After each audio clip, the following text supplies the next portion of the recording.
Sa kasalukuyan ay tinatahak pa rin ni Bagyong Tino itong area ng Visayas at may kita natin dito sa satellite animation natin na hagip pa rin po ng buong Bagyong Tino yung buong bahagi po ng Visayas, maging yung ilang area din ng Southern Luzon at ng Mindanao. Muli po itong namataan sa vicinity ng Sagay City, Negros Occidental.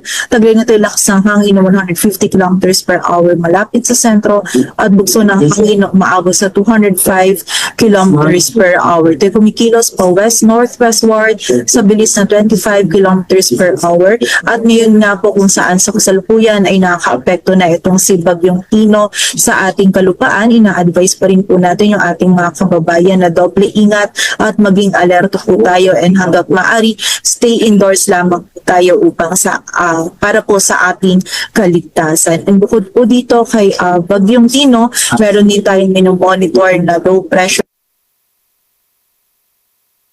muling namataan sa line 2,085 kilometers east of northeastern Mindanao. Within the day, posible na din po itong ma-develop at maging isang ganap na bagyo at posible po itong pumasok sa loob ng ating area of responsibility by weekend. But for now po, ay wala itong epekto sa anumang bahagi ng ating bansa. And bukod po sa mga weather systems na ito, itong shear line ay nakaka-apekto pa rin dito sa may silangan ng Southern Luzon, particular na po yan dito sa may Aurora at Quezon, kung saan dyan po sa mga areas na yan ay magdadala din ito ng hanggang sa malalakas na pag-ulan, pagkilat at pag-ulog. Kaya naman pag-iingat para sa ating mga kababayan.